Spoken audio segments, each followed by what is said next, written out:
പതിവ് പോലെ കോഴിക്കോട് മിഠായി തെരുവ് സൗഹൃദ കൂട്ടായ്മയുടെ നേതൃത്വത്തിൽ ഇഫ്താർ വിരുന്ന് സംഘടിപ്പിച്ചു. വ്യാപാരികൾക്കും ജീവനക്കാർക്കും ഒപ്പം സാധനങ്ങൾ വാങ്ങാനെത്തിയവരും ഇഫ്താർ വിരുന്നിൽ പങ്കാളികളായി.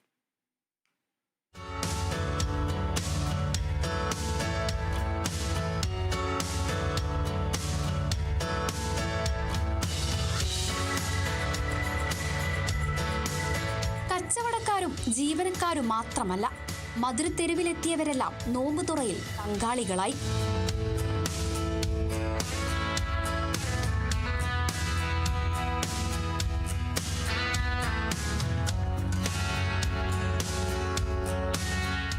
മണിയോടെ തന്നെ ഒരുക്കങ്ങൾ ആരംഭിച്ചു. പഴങ്ങൾക്കും ലഘുപലഹാരങ്ങൾക്കുമൊപ്പം കരിക്കഞ്ഞിയും നാരങ്ങാവെള്ളവും ഒരുക്കിയിരുന്നു. നമ്മൾ ഈ നോമ്പിന്റെ പ്രത്യേകത എന്ന് വെച്ചാൽ നമ്മൾ ഈ 2 മാസം ഒരുപാട് ലഹരിയുമായി ബന്ധപ്പെട്ട് ഒരുപാട് പ്രയാസങ്ങൾ വന്നിട്ടുണ്ട്. നമ്മളിത് യുവാക്കളിലേക്ക് ബോധവൽക്കരണം കൂടിയാണ്. കാരണം ഇങ്ങനെ ആയിരിക്കണം, നമ്മൾ ഇത്തരം കാര്യങ്ങൾ ചെയ്തുകൊണ്ട് വേണം മുന്നോട്ട് ചെയ്യാൻ. അതല്ലാതെ ലഹരിക്ക് അടിമപ്പെട്ടു നമ്മുടെ സ്വയം ജീവിതം നശിപ്പിക്കാതെ സമൂഹത്തിന് വേണ്ടി എന്തൊക്കെ ചെയ്യാൻ പറ്റുന്നത് ഇതൊരു സന്ദേശം കൂടിയാണ്. നമ്മൾ ഈ ഒരു ഇഫ്താർ മീറ്റുമായി ബന്ധപ്പെട്ട് സമൂഹത്തിന് വേണ്ടി നമ്മൾ കൊടുക്കുന്നത്.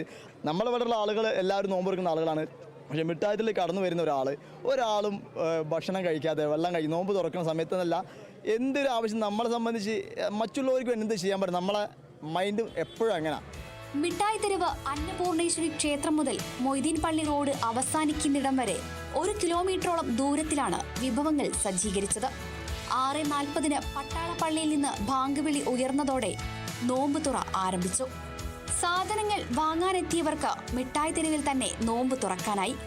പുണ്യങ്ങൾ പെയ്തിറങ്ങുന്ന റമദാൻ മാസത്തിൽ മധുരത്തെരുവിൽ നടന്ന സമൂഹ നോമ്പുതുറ മിഠായി തെരുവ് കൂട്ടായ്മയുടെ നന്മ കൂടിയായി മാറി. ദൃശ്യങ്ങൾ പകർത്തിയ സജി തറയിലിനോടൊപ്പം അഭിന പിച്ചിറക്കൽ, കേരള വിഷൻ ന്യൂസ്, കോഴിക്കോട്.